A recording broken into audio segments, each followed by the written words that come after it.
Welcome to Art Ed Radio, the podcast for art teachers.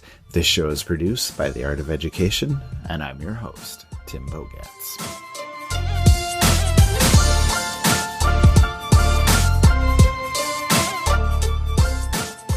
All right, welcome to the show. I'm flying solo today and opening up the mailbag, so we'll see how this goes. But before we jump into that, I hope everybody had a good Thanksgiving.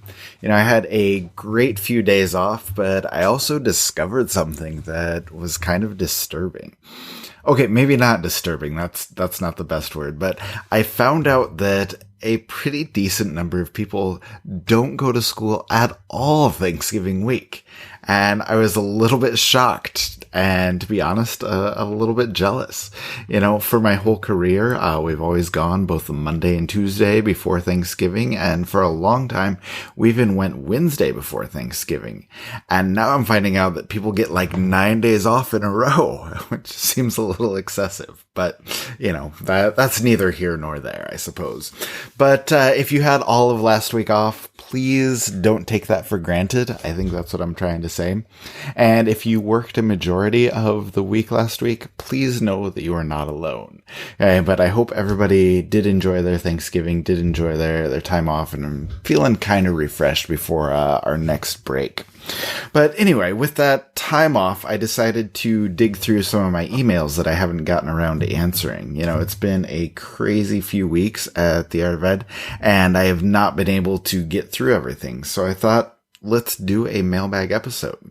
So I have a handful of questions from Art Ed Radio listeners that need, I guess, kind of an extensive response. So let me pull some of those out, and we will go ahead and dive in.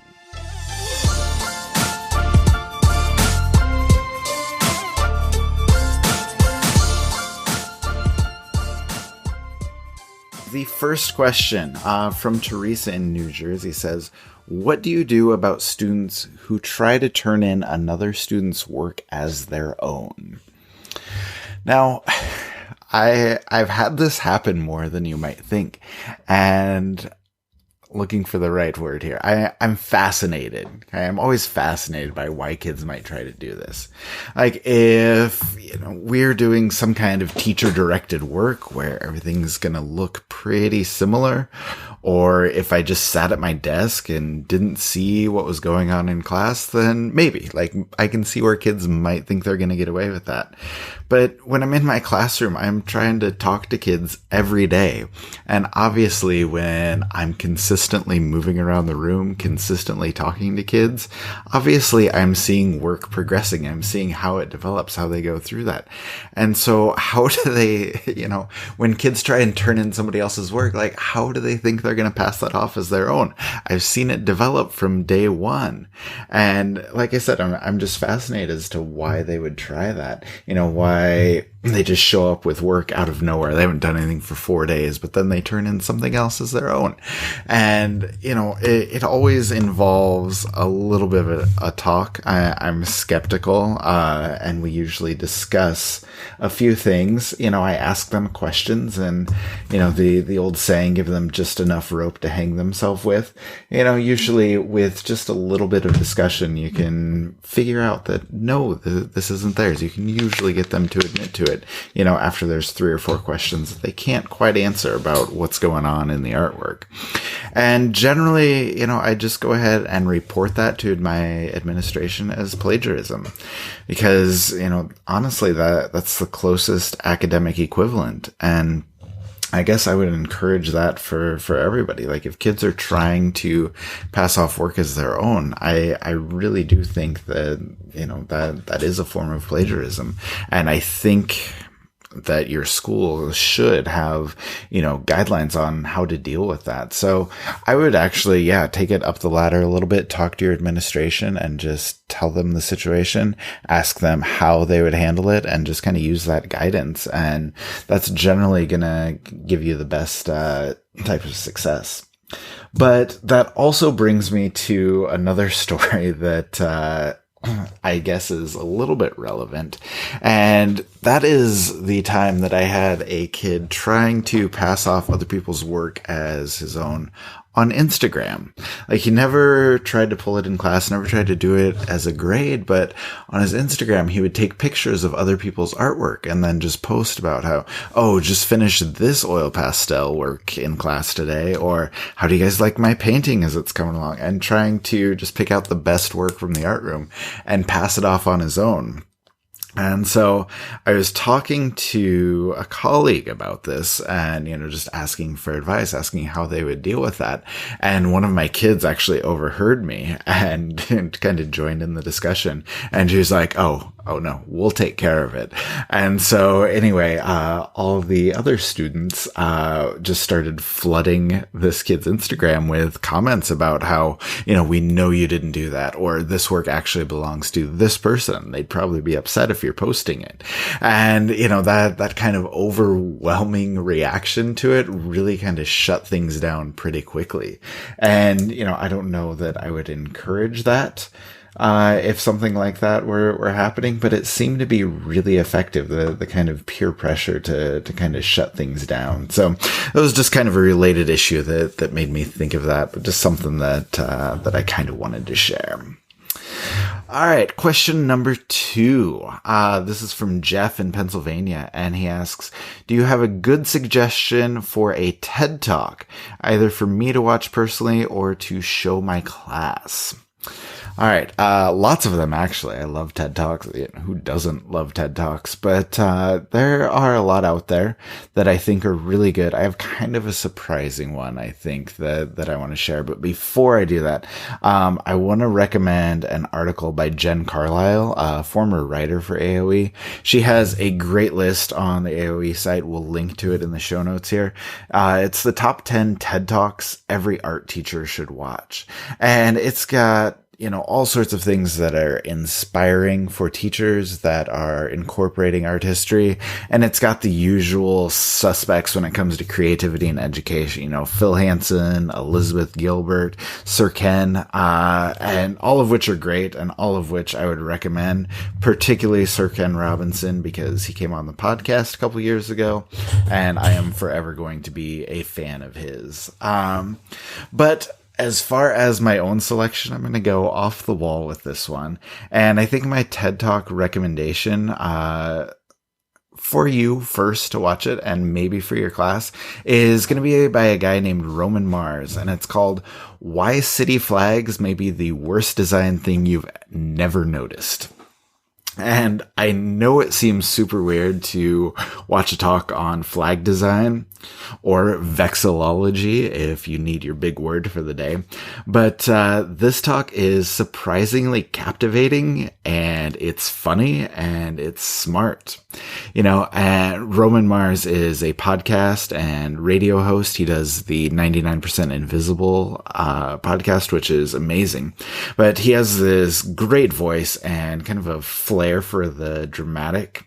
And most importantly, in his regular podcast, but especially in this TED Talk, he talks about the importance and the beauty of good design. How, when we start to pay attention to all of the little things that are well designed and that make our life easier, we start to find beauty in the most unexpected places.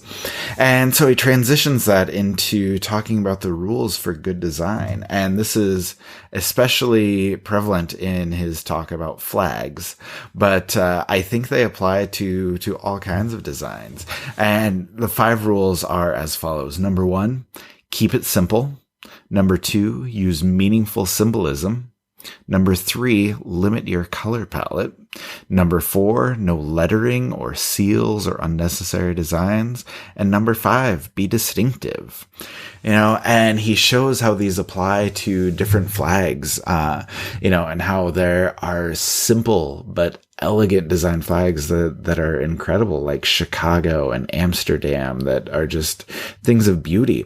And then he shows some terrible design as well, which, makes things pretty entertaining. And, once you watch it, can be a great jumping off point talks on design. And honestly, it could lead you into a perfect 1 or 2 day lessons, having kids do a design for your school or your city, and just come up with a flag that represents something special, and just think about those ideas of good design, follow those 5 rules, and you have a real simple design lesson on your hands and a really good discussion about the importance of design. And, like I said, you probably have a little bit of pushback when you hear, that this is about flag design, but you really should give it a chance. And just one disclaimer, there are a couple bad words in the talk, nothing terrible, but, you do need to preview that if you're thinking about showing it to your kids and see if they can handle that. All right, question number 3. I've got a new semester coming up in January, and I've already started worrying about a new set of kids coming in. Hey, how do you get to know your kids when they are new to your classroom? Yeah, that question comes from Cindy in Alabama. Okay, and I think the biggest thing that we can do is just try to hear them out. Let them tell you about themselves, about their personalities, about their art class, history, like what they've done in art class, what they want to do in art class. And I think a really simple way to do that is, give every kid a note card when they come in on the first day. Or if you want to get really fancy and create this as a worksheet, that's fine. But I like the note cards. And what I like to do is ask them just a few things, most of them are related to art class, just cause, that's simple. It's an easy way to break the ice, and, honestly, it's things that you need to know. So I just start with simple stuff. Ask them about their history in art class. Like, I teach high school. I ask them what courses they've taken before. Have you done art class in middle school, in elementary school? Who is your teacher? Whatever they want to tell you. Have they taken classes outside of the school setting? Do they go to museums? Anything like that. Anything about their history in art class. Whether they've been successful, whether they haven't. I also like to ask them about their favorite and least favorite materials, and it doesn't necessarily influence, what I'm going to demonstrate for them, the materials that I want them to use, but I like to know what they're comfortable with, what they're uncomfortable with, and that can kind of guide demos, that can kind of lead me to particular points of discussion, sharing things with kids and just showing, how we work with different materials, but having an understanding of what they like and what they're familiar with versus what they don't like and what they are not familiar with, can help guide your teaching just a little bit. I ask them about their goals for art class. I ask them what they would like to learn. Do they want to learn to draw more realistically? Do they want to learn how to paint with watercolor? Do they just want to, work with clay and have that experience sometime? Just give an idea of what they want to get out of your class. And then you can discuss with them, hey, here are the things that we're going to do. Hey, here are the things that we sort of leave for more advanced classes, but maybe we can get there in the future. And then I like to ask them a couple more personal things. I ask them to tell me something about themselves, whether that be their learning style, whether that be something personality-wise, what they think about school, who their friends are, what their interests are, whatever it could be, just anything that you can learn about their kids. And anything that you might be able to start a conversation with them about.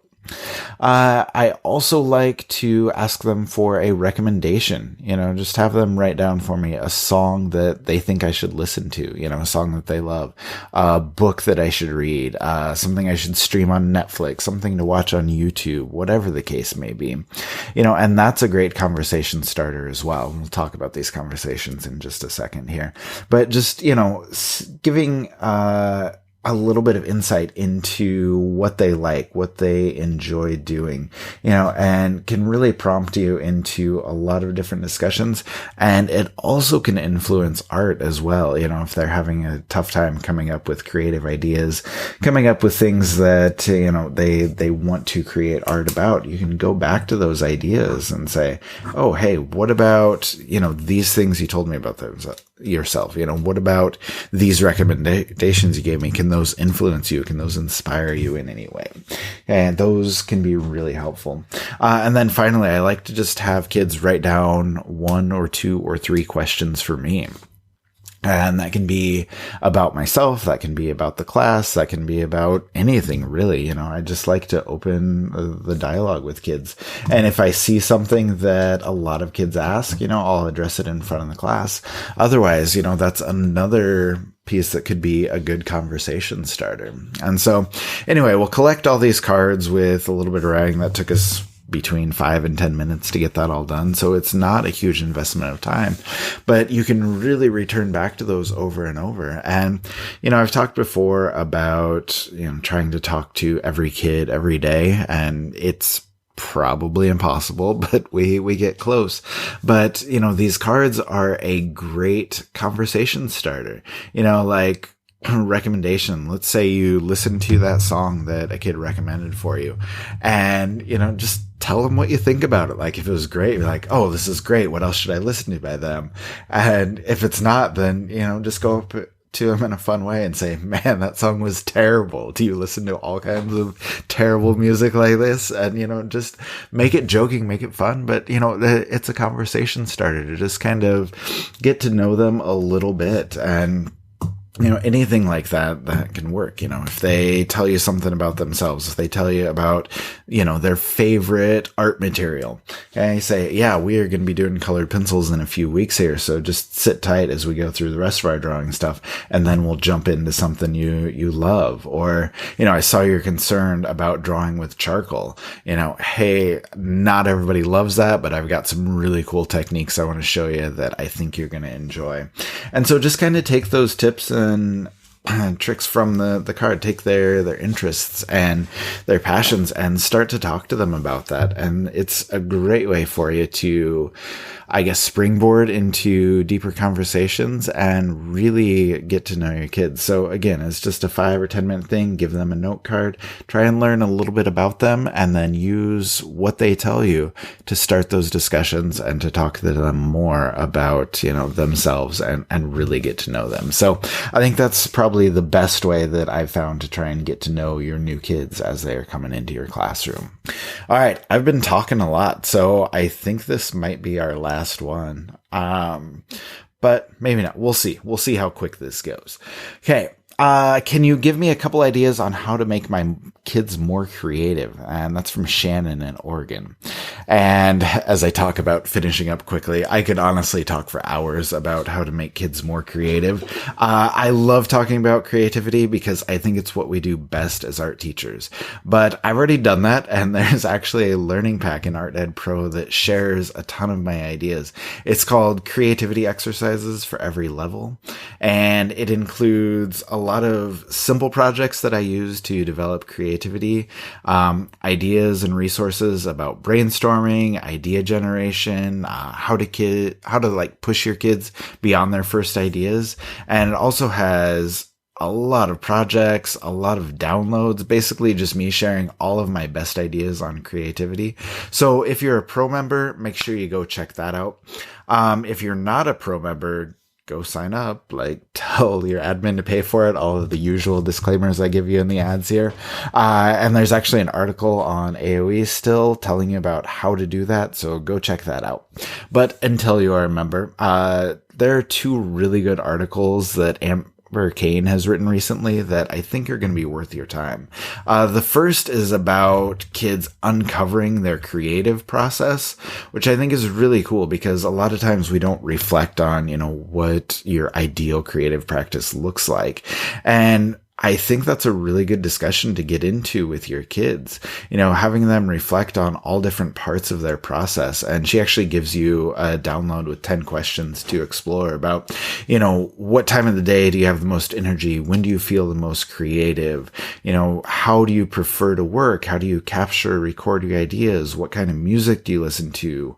Where do you find inspiration? And just all of these things to reflect on to help kind of get kids in touch with, their creative side and think about how they work best, how they are most creative.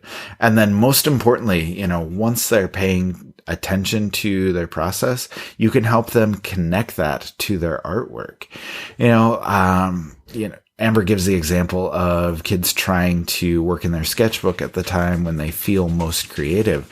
And if, they can get their ideas down, if they can get things listed out and really kind of generate a lot of those ideas that they need, that creativity and getting it down on paper, it's really going to influence their artwork in a positive way.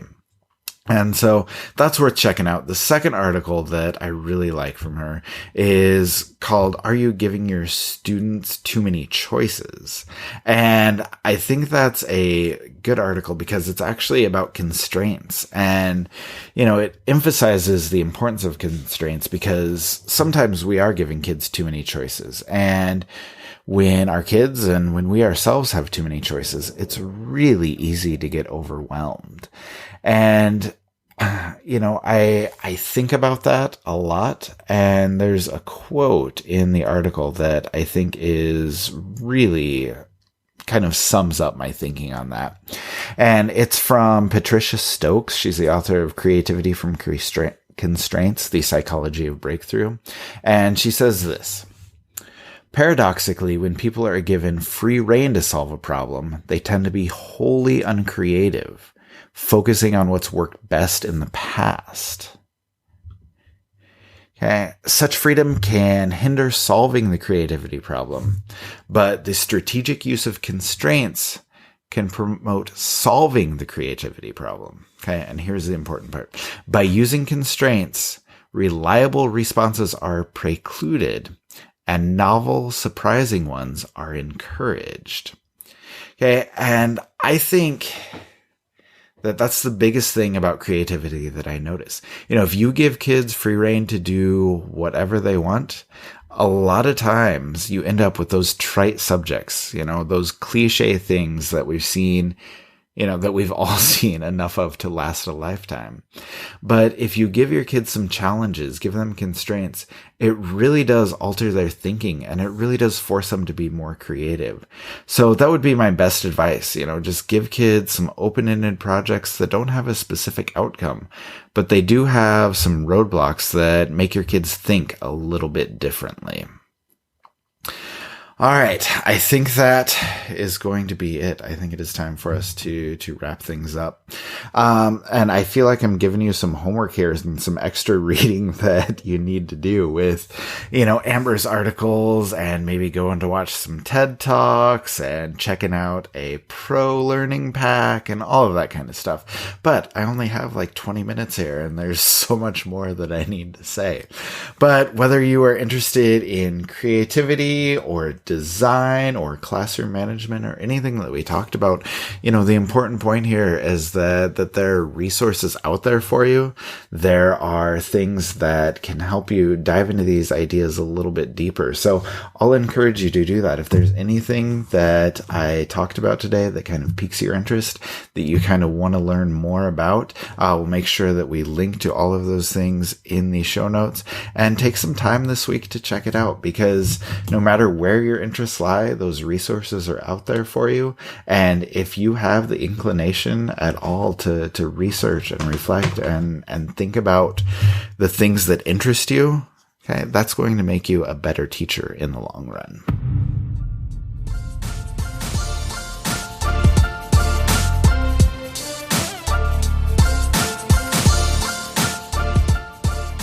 Art Ed Radio is produced by The Art of Education with audio engineering from Michael Crocker.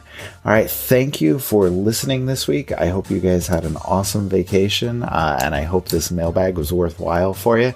Next week, we will be back with Elizabeth Peterson. She runs the Inspired Classroom website, and she does a lot with social and emotional artistic learning. I don't think we talk enough about that as art teachers, and I am excited to dive in. So make sure you tune in next week, and we will talk to you then. Thanks for listening.